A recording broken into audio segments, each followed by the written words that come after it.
But who better than me? Welcome back to the channel, ladies and gentlemen, and welcome to volume 3 of the Femme Files.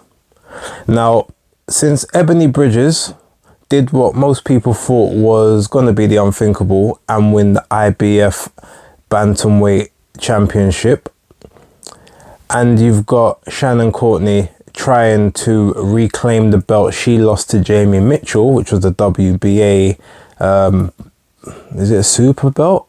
No, I think it's just, yeah, it actually is the super belt.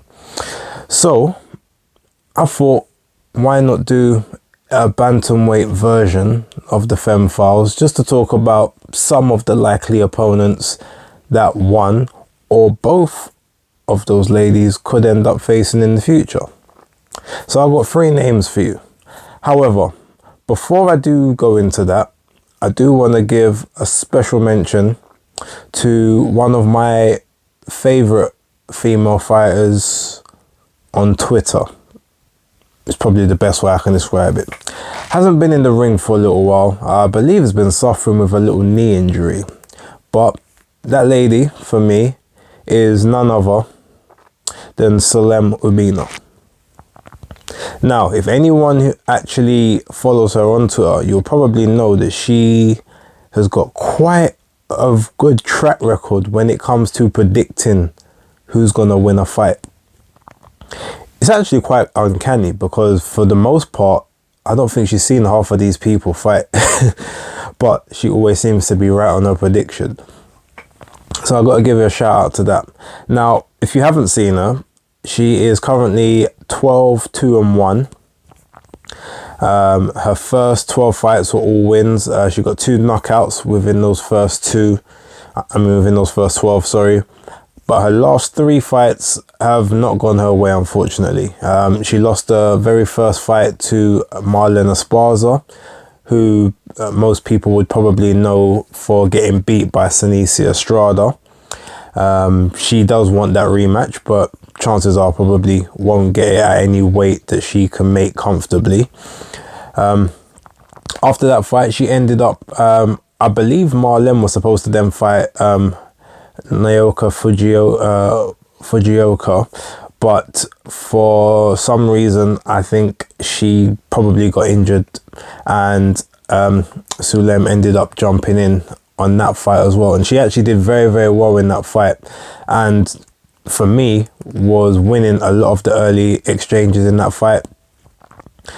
Subsequently, it was a little bit of I think a little bit of gas tank ran out. I'm not sure how long she had to train for it, and then lost it was a very competitive fight, but I think it was a a decision. I can't remember if it was a UD or a split decision, or even a majority, but either way, she ended up losing that one, and in the very last fight she drew with her opponent, who then became 6-6. So she's been on a bit of a downward spiral recently, but I'm waiting for her to get back in the ring because I'm sure she can turn it around.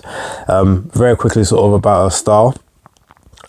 She's actually a very sort of spiteful puncher, very heavy-handed for the lack of knockouts that she actually has on her record. Everything does get thrown with bad intention. She's pretty good at placing where she wants her shots to go. They're not just sort of winging wild. The only thing that she doesn't seem to do very well is jab. Whenever she has exchanges of jabs, sometimes does seem to come off a bit second best, or she just doesn't jab her way into a position enough. She sort of will come forward in a very rhythmic like movement. She's got a very good rhythm about the way that she strives around the ring. But yeah, it doesn't really come in behind the jab a lot of the time. So, you know, on occasions can sort of just try and sort of swing big shots without necessarily setting them up or trying to give the opponent something to think about. But, you know, I'm sure she will step up the ability when she steps up in opponent again. I'm looking forward to seeing her back out. However, I want to give a shout out to Salem. I'm going to tag you in the video so that you see it. Obviously, I'll put you first because I didn't get to put you in last week. But yeah, big up to her. Now, let me get to these bantamweights. So, moving off of Sulem, I'm actually going to go and jump straight into another one of my favorite female boxers on Twitter.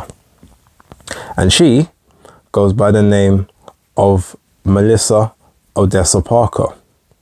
Or Melissa Odessa or Melissa Parker. I'm not sure which one she fully goes by at the moment. Now it's weird because she's 5-0 with 2 knockouts. Has had a very bad few years in terms of management. Hasn't had a sort of a great management situation. She's been having to sit on the shelf and trying to sort of fight her way out of a contract, which luckily she has now got herself out of. So she will be back active very soon. She's the current IBO Bantamweight champion. And funny enough, in her 4th fight, she actually beat Maria Cecilia Roman. A majority decision victory. The same lady that Ebony Bridges just beat for the IBF title last weekend. Go figure. But yeah, 5-0. I guess you could still kind of put her in that prospect realm, even though she is like a form of a champion at the moment. As I said, been very inactive since I believe 2018, 2019. I think her last fight was in 2019 towards the end of it. So yeah, she's had a little while out the ring. However, she also doesn't just sit on her laurels when it comes to boxing. She also does MMA. I can't remember what promotion she was signed to, but I believe she's undefeated in the octagon as well, but I'd have to double check that because again, I watch MMA sort of casually, but I don't really keep up with the record. So Melissa, if you are undefeated, cool. If you're not, you can tell me on Twitter and maybe I'll amend it in a different video. But yeah, very spiteful, southpaw, got a very good right hook and a very good left hook, and she likes to exchange. Sometimes she can get a bit rock'em sock'em, but she definitely gets her shots in before the other opponent lands. And if you look at her 2 knockouts that she does have on her record, you'll see exactly what I mean. She's not afraid to trade, not afraid to sort of put her chin on the line. She doesn't get caught hugely, to be totally fair. Very good movement, very sturdy base, very good stance, very much a MMA transitional stance. I always can kind of tell when someone has been an MMA fighter or has done MMA just by sort of the way they stand, the way they move in, the way they move out. She's got a great gas tank, and it's only a matter of time until she gets one of those belts from one of the champions out there. There is a champion out there though who I don't know if I would pick Melissa to beat, and since we're here, I'll go on to her next. So yeah, I was just talking about a champion I don't see Melissa Odessa being able to beat in the bantamweight division at present. Now, reason being, this lady came from super bantamweight and decided the money was in bantamweight because I guess Matchroom, you know, has the bag when it comes to the women in that division. And I think she felt like she wanted a piece of the action. So at one point she was concurrent champions in both super and bantam, but per the WBO rulings, you can't hold a version of a title in 2 separate weight classes at the same time. So she decided to vacate the 122 belt and keep the 118. The lady in question is Dina Thorsland. Now, Dina Thorsland, I believe, is 17-0 with 7 KOs. In the women's game, that's actually a pretty good KO ratio. She has faced some of the best contenders available within that super bantamweight level. In her last fight, she actually beat a lady called Zelina Munoz, who I believe was 53-3 with 2 draws. I believe she was Argentinian as well. So, you know, a lot of the women, they're teak tough. So for her to have 55 victories, even at a sort of a more of a domestic level, does show to the level of toughness and obviously the dominance she had within that realm of the, you know, of the world. But Thorsland didn't just beat her, she knocked her out. And knocked her out of a body shot as well. So I think that was the second time she knocked her down in that fight. I haven't watched it in a while, so mine gets a bit hazy at sometimes. But that told me instantly that this girl's someone to be reckoned with. Now, again, she was fighting at a much higher weight class. Now she's fighting lower. She makes the weight comfortably. She was the apex predator of 122, so there is absolutely no reason to believe that she can't be the apex predator of 118. She will definitely be a avoided fighter, I believe, especially when it comes to the rest of the Matchroom girls, because let's be real, you want to kind of keep the belts at the promotion so that you can make some money off them. And as she, I believe, is now signed to Pro Bellum, it might not be beneficial to do unifications with her at this point.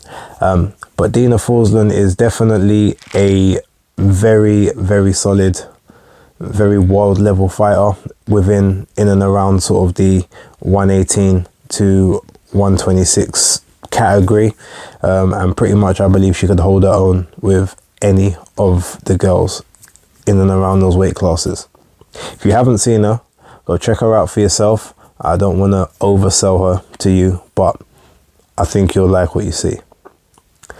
That being said, I feel like I should go on to one last person within this division who's almost had a bit of an Indian summer, so to speak, when it comes to the sort of super bantamweight division. And this person is actually a double mandatory for both the ladies in the Matchroom stable. So I'll talk about her in a second. So last but not least, I want to talk about a lady, as I said, who is currently a mandatory challenger for both the WBA and the IBF. Neither mandatory has been called just yet, but I'm sure one of them will be soon enough. Now, this lady has not really had the greatest of careers. They've been a bit up and down. However, they very much have had what we like to call an Indian summer recently. They've had a very big revival.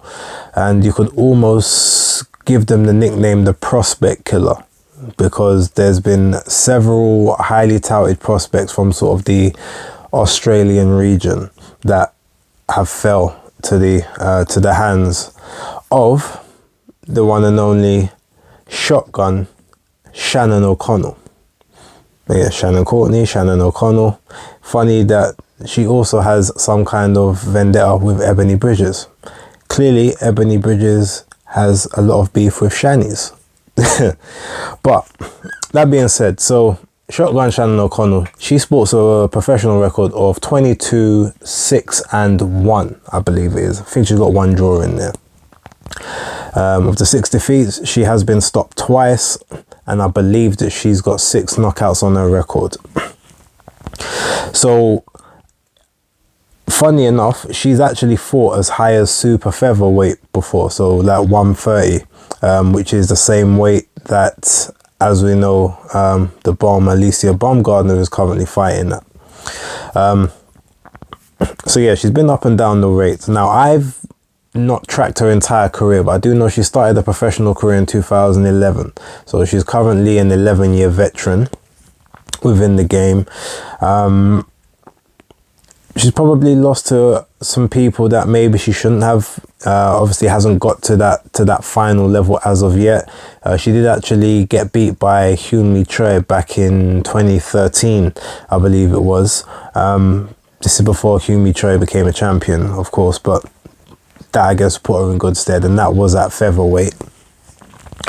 So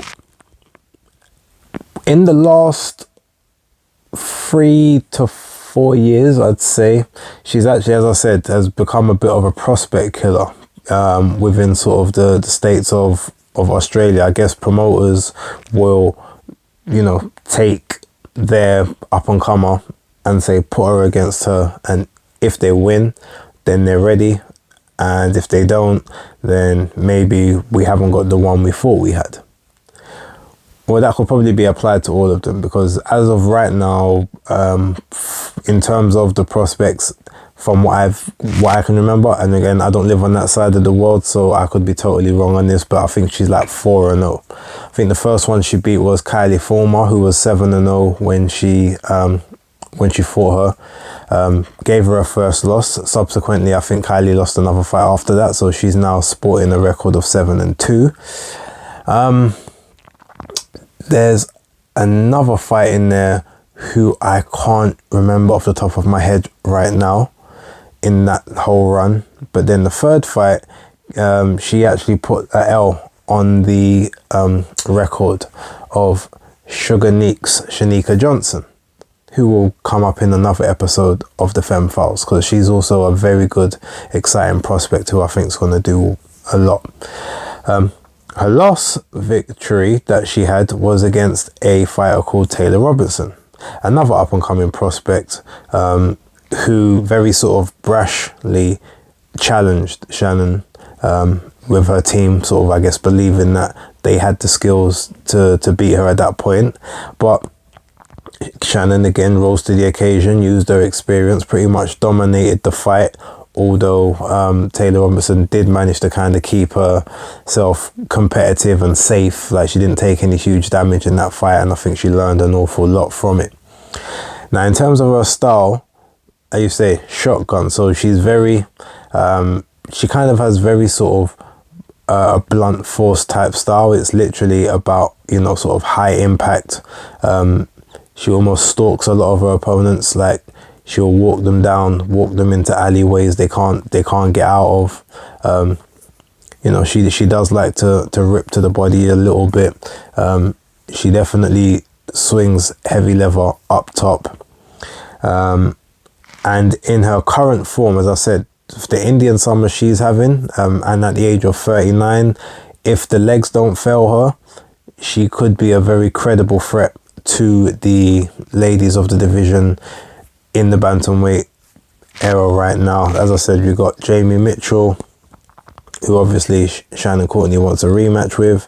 You've got Shannon, you got Ebony Bridges, who is actually now the IBF champion, who Shannon O'Connell is actually the mandatory of, and she's also the mandatory of Jamie Mitchell.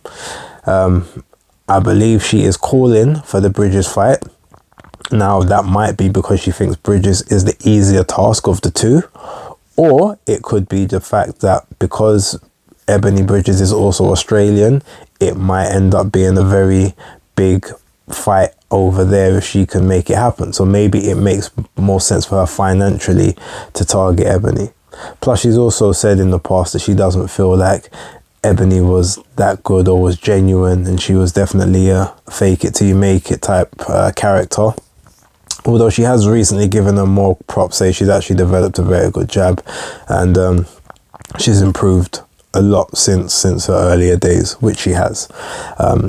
But yeah, she could definitely be the wild card of the bantamweight division at present, and I would not be surprised if she gets her wish and that mandatory gets called before Ebony gets a chance to do any type of unification or any type of voluntary defense, whether in America or back in the UK at Leeds or one of those other arenas or even stadiums.